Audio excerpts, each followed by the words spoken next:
You're listening to the Bearded Theologians podcast, hosted by Zach Bechtold and Matt Franks. We hope you enjoyed today's podcast and check us out online at beardedtheologians.com.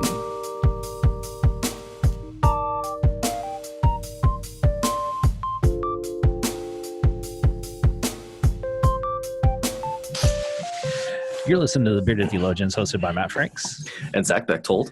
This week on the Bearded Theologians, we're gonna we kind of recognize that we have fallen short of grace and the mark that we hit of trying to be perfect, and we realized that we kind of bashed a little bit of contemporary praise music, and after the episode and after listening to the episode, Zach and I kind of realized that we really, there's some good contemporary music out there, and so today we're going to talk a little bit about the contemporary songs that actually speak and talk to us right now and right now where we're at, and because that stuff always changes. And so Zach, what are some of the songs that speak to you right now? Well, and to be fair to last week's episode, we talked a little bit about it, but we want to give it a fair shake. Give it a fair shake. And so, we referenced some bands last week, like Ring Collective and Gungor, and some other folks. But to me, the ones that are speaking to me right now, Second Chances by Ring Collective is a really life-giving song for me, because it's just like that said a second ago, it's just full of that grace, and kind of where we are and kind of that nature of God that he loves us, and here's when we fall short, here's this second chance, this next chance to pick back up and move forward, and I think Ring Collective really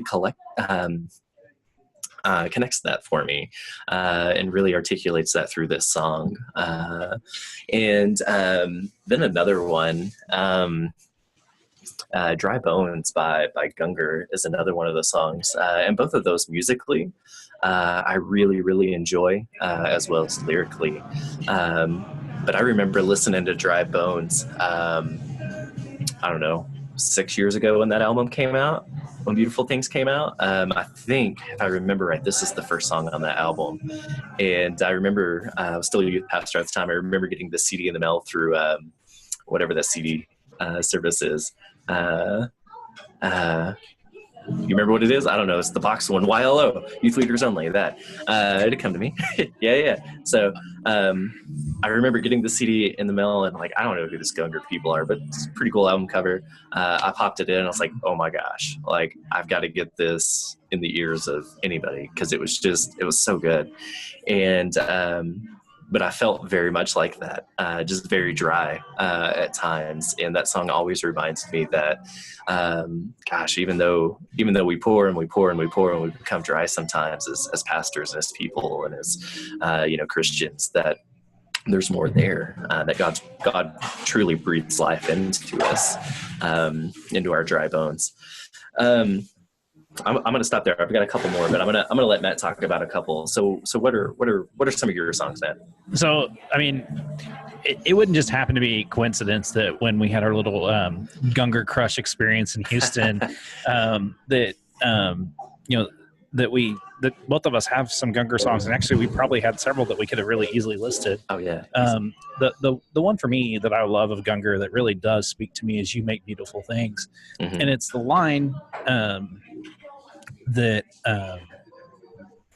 where they say that that God makes beautiful things out of us and out of the dust, and in spite of that brokenness, that God can put us back together and make us whole, and that's a beautiful thing in its own right. And the music of it actually is even more powerful, mm-hmm. and that it's hard to kind of replicate that. And it's funny how often in contemporary music, it's hard to replicate what you experience on the radio, mm-hmm. Or in a concert venue than trying to do it in worship. There are some good bands that do it. There are some good worship mm-hmm. bands that can replicate some of the sound and some of the things.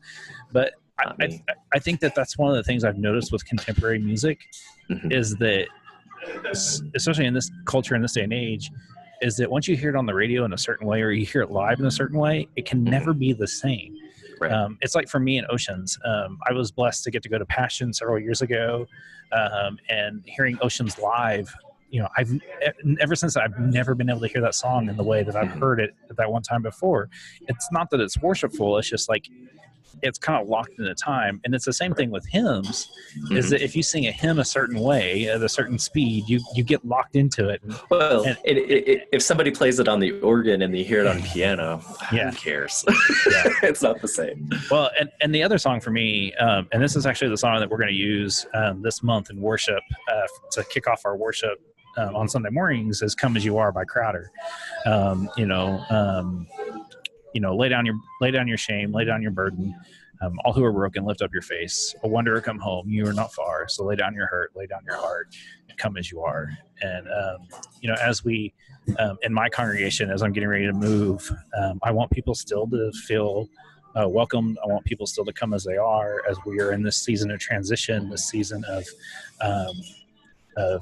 change. As I get ready to hand off my baton to Kathy, and as I'm getting ready to receive the baton in Tahlequah from James. These two songs, like, to start in our little conversation, I think are extremely powerful for my congregation. But I also think that when we can be honest in our music, it can actually touch people's hearts in a way that a sermon or a prayer can't. And to me, that's where Crowder's "Come as You Are" really does nail that. And it's amazing to see people sing this in my congregation, because it does touch, it rings true to who we are and the congregation that we are, that we do really we really want people to come as they are. And so Zach, as we continue this conversation, what are some other ones that popped up in your mind, or some ones that you wrote down? I'm going to backtrack just a second, because we had a knockdown drag out of who got to claim "Beautiful Things," because it's a powerful song. And so, because it wasn't on my list, I had to pick another. I'm going to speak to it. Specifically because you talked about just the power in the music itself.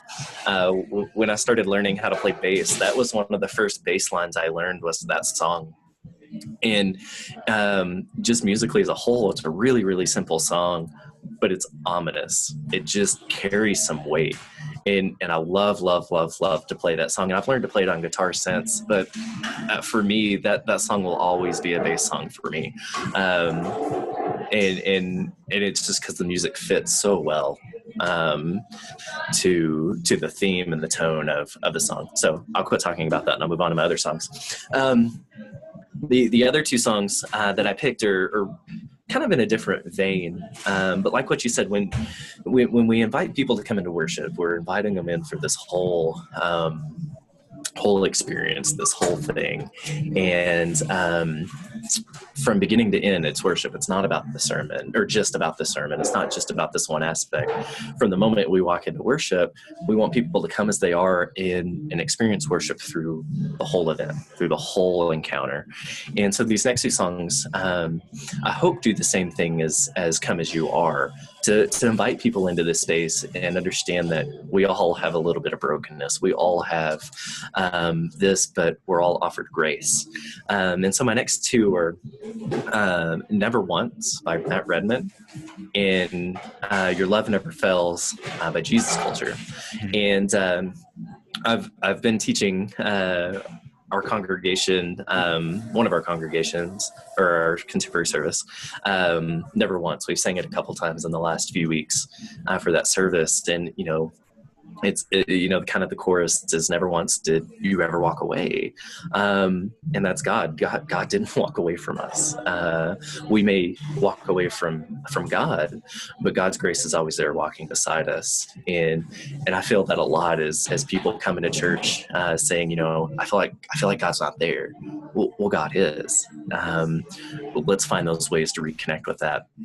And then the same with "Your Love Never Fails," kind of in that same vein that, sometimes our love does fail God and community and people and ourselves, and yet God's love doesn't fail us. It's always there. And those two songs really bring kind of that central theme out for me, and I hope is life-giving in a variety of ways for people as they come and worship and encounter God in the various ways that they worship. And hopefully anytime we put a worship service together, whether it's hymns or contemporary music like this, that it brings those life-giving ways out of confession, of pardon, of just connecting with God in such a way that's life-giving. And I think that that's key, is that, we did bash it pretty hard last week. I mean, not super hard, but I don't want to say we bashed it. We were pretty critical. We were pretty critical of it. But I think in that, the way that I think we were trying to be critical of it was the performance side of it all, and how in contemporary music sometimes it becomes about the soloists, the guitar solo in the middle of the song, right. And you've got a congregation standing there and wondering, well, this is nice. Yeah. All right, Jimi Hendrix. Yeah. And so I think that that's kind of the struggle, is that while there's some great music out there, and there is some strong theologically sound music, I think the other struggle too is the performance side of it all. Right. Does sometimes overwhelm or underwhelm people that are trying to worship, and right. And I think that's key. And so we kind of sometimes get caught up in that. Well, we do, and that's something that I've had the opportunity. I'm not a musician, please. Listeners, don't feel like I'm a musician. I dink around on the guitar or the bass guitar and try not to sing bad enough to mess things up. But I, as a pastor, as somebody who leads worship, I feel like I have a grasp of what that means, what coming with a worshipful attitude means, from opening, from prelude to benediction, what all of that means. And I've had the opportunity to lead some worship bands in various places, and that attitude of worship is so important. And you run into people in praise bands wherever, and even choirs and things like that, that come with an attitude of performance over worship, and that the congregation can feel that, and there's a shift when we come with the attitude of worship over performance. Yeah, the performance may not be the best, but at least it'd be quality, and the congregation can latch onto that. And so that is a very important thing, is that worship as opposed to performance mindset and aspect. And that's why we should shout it. Go on and scream it from the mountains. Go on and tell to the mountains that he is God. You can't segue like that. and that's a song, like, that was one of the songs, that was another song that we fought for. That was another song we fought for. All the Poor and Powerless by All Sons and Daughters. It is a extremely powerful song. It's one of the ones that I love to play in a video loop, either before worship or during communion. It's a good communion kind of song. It is. If I had a praise band, or if I had a band, this would be one that would be one of our standards, because it's just so powerful. It is. This is another one I'm teaching. But I mean, really, we all sing out hallelujah, and we all cry out hallelujah. We all sing out hallelujah. And the crappy thing is you can't sing it during Lent. No, I know. And that's when I wanted to introduce it, because that's kind of when I took our praise band over. And I was like, we got to wait. Yeah. Well, and the next one is, the next one for me, this is more of a memory song. One that stirs up a memory within me that I really love and love to go back to just when I need those moments. But it's also a really good song. It's Hold Us Together by Matt Maurer. And love will hold us together and make us a shelter to weather the storm. And I'll be my brother's keeper, so the whole world should know that we are not alone. I'm really big on love. My theology is centered on love. And part of this song, for me, it stirs up a memory of when I do sixth grade camp. This is a song that it seems like every year that we do it, the kids come together and we'll link arms and sway back and forth. And it's just one of those feeling songs that really does stir up within people the right spirit.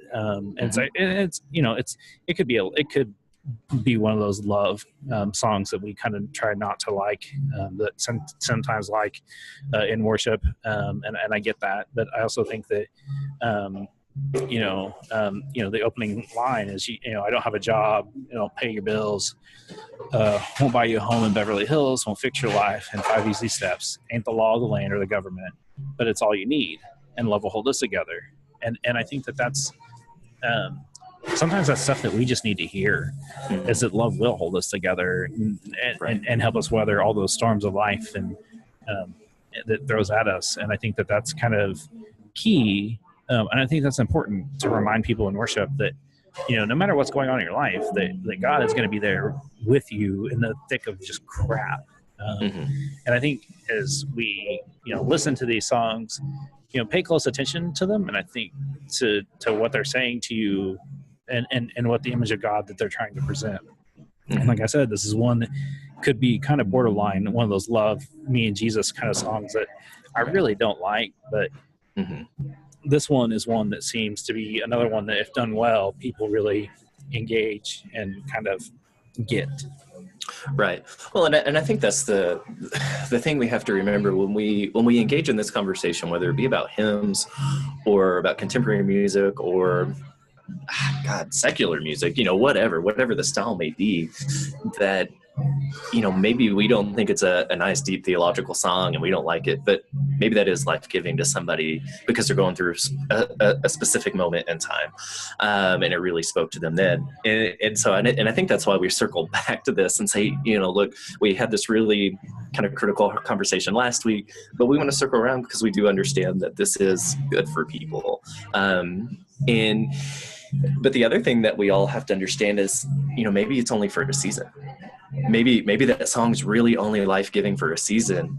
And once we're out of that situation, we go back and go, oh my gosh, what was that? The same can be said for scripture and prayer. But you can only sing He Touched Me only so many times. and I think that's it. I think you nailed it on the head, is that music is so seasonal and temporal. It is. That sometimes we get caught up in wanting we want to go back to a certain moment or a certain feeling because it either made us feel good or it got us out of a moment. And maybe if we go back to it, it may not. Like there's some stuff, there's some really classic contemporary hymn or contemporary songs that we don't sing anymore, either because we're out of that season or like, no one sings the original version of Awesome God anymore. Right. I mean, although we should sing the Insiders version of it because ska's life. And there are other songs where, I mean, even in hymns, we have churches that, and I'll be honest, I've done this too. We cut hymns short and we drop verses all the time. And part of me is not okay with that. The musician side of me, that has a family member who does write composition, doesn't like that because it kind of deters from the song. The other thing that I have found interesting is the theological diversity in music through denominations. And so you'll have a Methodist hymnal will have it one way, the Baptist hymnal will have a song one way, and and to me that's a beautiful thing, but it also for some people is a confusing and, well, no, this is the way that it was always sung. We grew up in the Baptist church. We're now attending a Methodist church, and I can't believe they sing it that way. They're singing it wrong. They're singing it wrong. It's like, no, like they're singing it in the way that they know how, or no, that's actually, there are a couple times where we have to point out like the history of the songs. And I think that's why that stuff is really important, because far too often we don't know, and we just sing them, and we need to get to know our music a little bit better. No, you're right. And it comes with that. It's kind of like reading scripture. You read it one way or read one translation, and then you go to a different church or you get a different pastor or somebody gives you a different Bible and you go, no, that's not how John 3:16 is supposed to sound. But it comes with that understanding of learning why. John Mark McMillan would make the same argument that he wrote Sloppy Wet Kiss for a reason, and Crowder screwed it up because it made him uncomfortable. Well, a Sloppy Wet Kiss from Crowder would also be very beardy. It would be. It would be even a really sloppy wet kiss. It would be. Yeah, but that's okay. Well,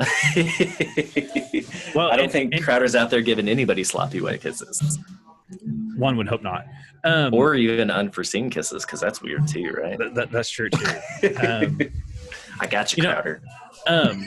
So as we bring this Bearded Theologians podcast to a close, a couple of things that we want to lift up. Please subscribe to our YouTube page. We're trying to get to 100, because once we get to 100, we can have a custom URL, and that'll be a great thing to have.